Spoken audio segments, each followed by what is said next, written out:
আমরা যে থিওরিটা পড়ছি বা যে থিওরি নিয়ে আমরা আলাপ আলোচনা করছি সেটার নাম হচ্ছে কালচার অ্যান্ড পার্সোনালিটি।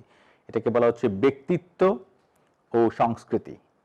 এইটা একটা অনেকে একটা সাইকোলজিক্যাল অ্যানথ্রোপোলজিতে এটা খুব পপুলার হয়েছে ইদানিং, যে কি করে একটা সংস্কৃতি একটা ব্যক্তির বা একটা গোষ্ঠীর ব্যক্তিত্ব নির্মাণ করে দেয়, তৈরি করে দেয়। এইটার একজন বিখ্যাত মার্কিন নৃবিজ্ঞানী মার্গারেট মিড, তিনি কাজ করেছেন একটা দ্বীপে, সামোয়া নামক একটা দ্বীপে, যেটাকে তার সেই কাজের পরে উনি একটা বই লিখেছেন যেটার নাম হচ্ছে coming of age in Samoa. সেই বইটা একটা অসাধারণ একটা মাস্টারপিস।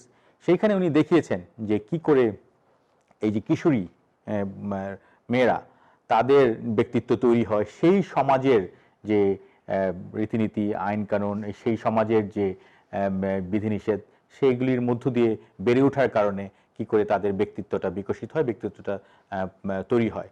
সুতরাং উনি সেই থেকে একটা থিওরি দিয়েছেন যে সমাজ বা সংস্কৃতি মানুষের ব্যক্তিত্বটাকে তৈরি করে দেয়। উনি বলছেন কালচার ইনফ্লুয়েন্স দি পার্সোনালিটি। সুতরাং সেই থিওরিটাকে আমরা বলছি কালচার অ্যান্ড পার্সোনালিটি থিওরি। মূলত মার্গারেট মিড এবং তারপরে ওনার আরেকজন অনুসারী রুথ বেনেডিক্ট, উনিও এই থিওরিতে বিশ্বাসী। তা মূলত মিডের নামে আমরা এই থিওরিটা আমরা পড়ছি অনেকদিন থেকে অ্যানথ্রোপোলজিতে। এটা একটা অন্যতম প্রধান থিওরি। সেখানে তাহলে পার্সোনালিটিটা আসলে কি, যে একটা পার্সোনালিটি হচ্ছে আপনার একটা প্যাটার্ন, আপনার যে আপনি কি সেইটাকে রিফ্লেক্ট করে আপনার ব্যক্তিত্ব। সুতরাং সেইটা তাহলে কি করে পরিবর্তিত হয় বা কিভাবে গড়ে ওঠে, সেইটা আপনার পারিপার্শ্বিকতা।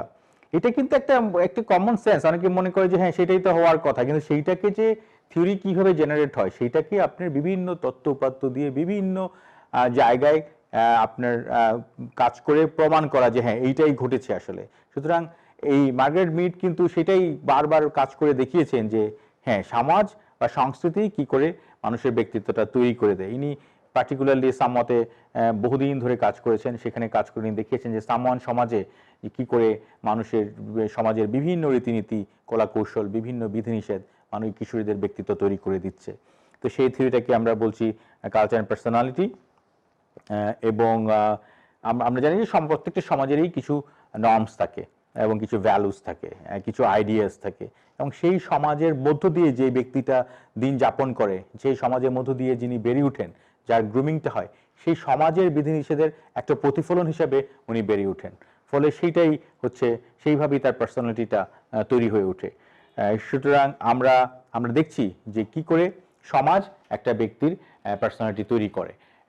সেটার আবার একটা অ্যান্টিথিসিসও কয়েকজন দেওয়ার চেষ্টা করেছেন যে কি করে ব্যক্তির কারণে আবার সমাজ পরিবর্তিত হয়। কিন্তু মার্গারেট মিড যেটা বলছেন সেটা হচ্ছে যে সমাজ ব্যক্তিত্ব তৈরি করে বা সংস্কৃতি ব্যক্তিত্ব তৈরি করে।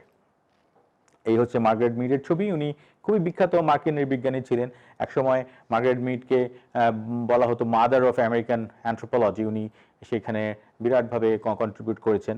তো উনি দেখিয়েছেন যে সমাজের যে এই যে এক্সপেক্টেড, যে সমাজ যেটা প্রত্যাশা করে এবং সমাজ যেইভাবে একটা ব্যক্তির কাছ থেকে প্রত্যাশা করে, সেই নির্যাস নিয়ে ব্যক্তি আসলে তৈরি হয়। সুতরাং সেটাকে আমরা বলছি কালচার অ্যান্ড পার্সোনালিটি।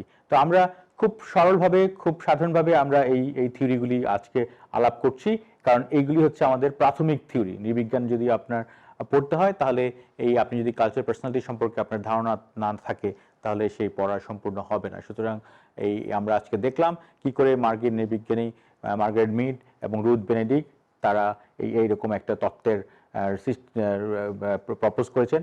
তত্ত্বটা সেটা হচ্ছে যে সমাজ বা সংস্কৃতি মানুষের ব্যক্তিত্ব তৈরি করে দেয়, যেটাকে ওনারা বলেছেন কালচার অ্যান্ড পার্সোনালিটি।